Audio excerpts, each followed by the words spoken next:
Hello everyone, and welcome back again to U.S. Defense. The United States Navy is trying to retrieve its most advanced fighter jet from the depths of the South China Sea, an extremely complex operation that analysts say will be closely monitored by Beijing. The F-35C, a single-engine stealth fighter and the newest jet in the U.S. Navy fleet, crash-landed on the aircraft carrier USS Carl Vinson during routine operations on Monday, the Navy said. The $100 million warplane impacted the flight deck of the 100,000-ton aircraft carrier and then fell into the sea as its pilot ejected, Navy officials said. The pilot and 6 sailors aboard the Vinson were injured. An F-35C prepares to launch off the flight deck of the USS Carl Vinson, while a second prepares to launch off the flight deck of the aircraft carrier USS Abraham Lincoln on Jan 22, 2022, in the Philippine Sea.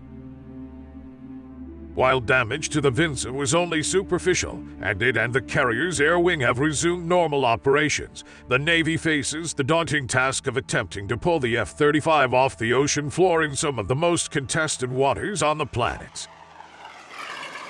The Navy is giving scant details on its recovery plans for the F-35C, the first of which only became operational in 2019. The U.S. Navy is making recovery operations arrangements for the F-35C aircraft involved in the mishap aboard USS Carl Vinson, is all a spokesman for the U.S. 7th Fleet.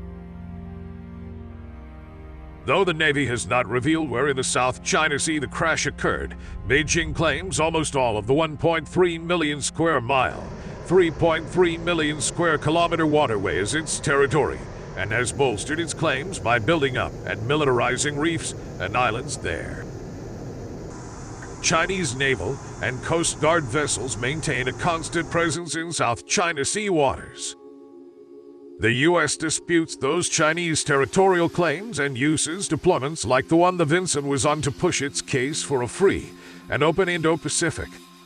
There has been no official Chinese comment on the crash, with state media reporting it only citing foreign media. But China will almost certainly want to get a look at the lost F-35, analysts said.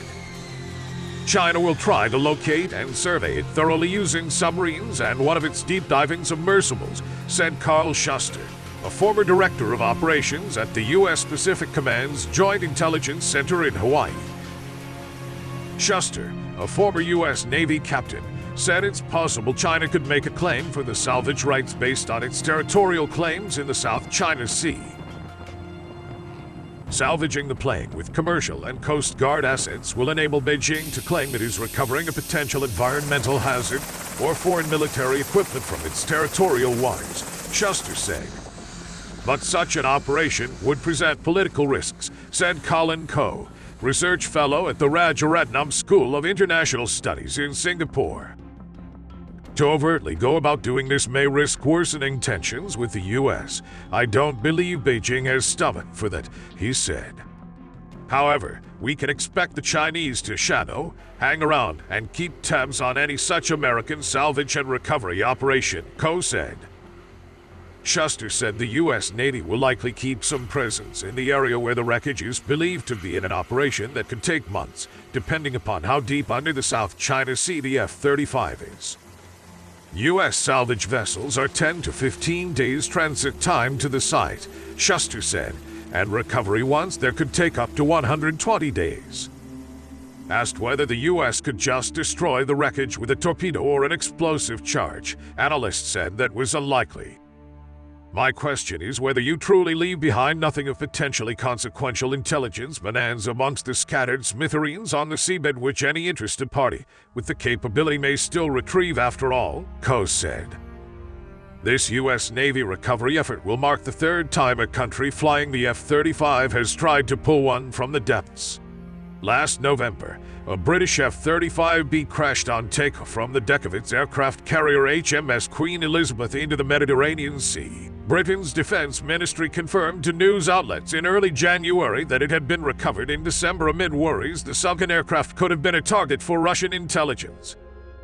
And after a Japanese F-35 crashed into the Pacific in 2019, worries emerged that it could be a target for Russian and Chinese intelligence. But only small pieces of the Japanese aircraft were recovered by Japan, as that plane is thought to have hit the water at full speed. In the case of the Mediterranean crash and this week's mishap, the planes were moving more slowly, so more of the wreckage is expected to be found. Thanks for watching. Don't forget to like, comment, and subscribe to the channel. See you on the next videos.